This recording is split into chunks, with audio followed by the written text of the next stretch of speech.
Hi friends, welcome to Salem Punitha's Recipes. Friends, இன்னைக்கு வெங்காய சட்னி எப்படி பண்ணுறதுன்னு பார்க்கலாம். இந்த வெங்காய சட்னி ரொம்பவே டிஃப்ரெண்ட்டான சட்னி. இது இட்லி, தோசை, பணியாரம் எல்லாத்துக்குமே சூப்பராக இருக்கும். நாம் ராகி இட்லி இந்த மாதிரி செஞ்சாலும் அதுக்கும் இது ரொம்ப டேஸ்ட்டாக இருக்கும். வீடியோவை ஸ்கிப் பண்ணாமல் பாருங்கள், அப்போ தான் நிறைய டிப்ஸ் இருக்கும், யூஸ் பண்ணிக்கலாம். வீடியோவை ஃபுல்லாக பார்த்துட்டு பிடிச்சிருந்தா லைக் பண்ணுங்கள். தயவுசெய்து சப்ஸ்கிரைப் பண்ணாதவங்க சப்ஸ்கிரைப் பண்ணுங்கள். மறக்காமல் பெல் ஐக்கானை டச் பண்ணுங்கள். அப்போ தான் என்னோடய வீடியோஸ் எல்லாமே உங்களை ரீச் ஆகும். வாங்க இப்போ எப்படி செய்கிறதுன்னு வீடியோக்குள்ளே போய் பார்ப்போம். வெங்காய சட்னி செய்கிறதுக்கு தேவையான பொருட்கள்லாம் எடுத்து வச்சுருக்கேன். என்னென்னு இப்போ பார்க்கலாம். பெரிய வெங்காயம் 3 வெங்காயம் எடுத்து வச்சுருக்கேன். 2 வெங்காயம் மீடியம் சைஸ், ஒரு குட்டி வெங்காயம். அதுக்கு தகுந்த மாதிரி நம்ம நிலக்கடலை எடுத்துக்கணும்.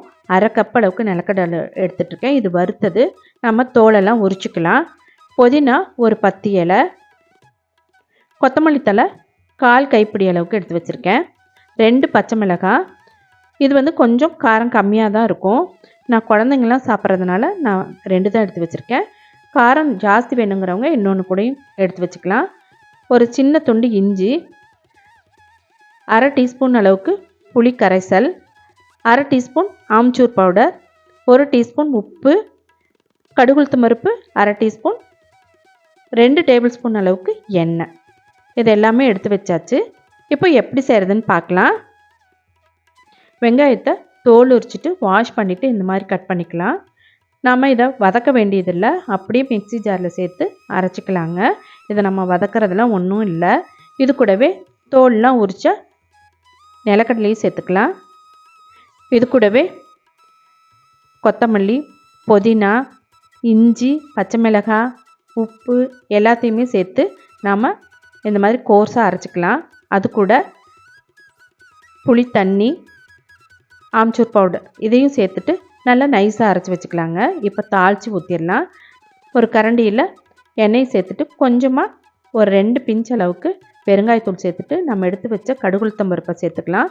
கூடவே கொஞ்சமாக கறிவேப்பிலை சேர்த்துக்கலாங்க. சேர்த்துட்டு நம்ம அப்படியே சூடாக நம்ம அரைச்சி வச்சுருக்கிற வெங்காய சட்னியோடு சேர்த்துக்கலாம். நல்லா உடனே கலந்து விட்டுறணுங்க. நல்லா அந்த சூடு சேர்ந்து அந்த வெங்காய சட்னி கொஞ்சமாக வேகணும். அந்த அளவுக்கு நல்லா மிக்ஸ் பண்ணி வச்சுக்கலாங்க. நல்லா கலந்து விட்ட பிறகு கொஞ்சமாக கடுகுளுத்தம் பருப்பு, கறிவேப்பிலையும் சேர்த்து தாளித்து ஊற்றிருக்கேன். பார்க்க அழகாக இருக்கும் அப்படிங்கிறதுனால நான் இதை தோசையோடு பரிமாறியிருக்கேங்க. கூடவே கொஞ்சம் கொத்தமல்லி சட்னியும் செஞ்சுருக்கேன். இது ரெண்டுமே சூப்பராக இருக்கும் தோசைக்கு. நீங்களும் வீட்டில் இதே மாதிரி செஞ்சு சாப்பிட்டு பாருங்கள். எப்படி இருக்குன்னு கமெண்ட் பாக்ஸில் கண்டிப்பாக சொல்லுங்கள். உங்களோட கமெண்ட்ஸ் எனக்கு ரொம்ப யூஸ்ஃபுல்லாக இருக்கும். இந்த வீடியோ உங்களுக்கு பிடிச்சிருந்தா உங்கள் ஃப்ரெண்ட்ஸ் அண்ட் ரிலேட்டிவ்ஸ்க்கு ஷேர் பண்ணுங்கள். இதே மாதிரி ஒரு யூஸ்ஃபுல்லான வீடியோவில் மீட் பண்ணலாம். தேங்க்யூ ஃபார் வாட்சிங்.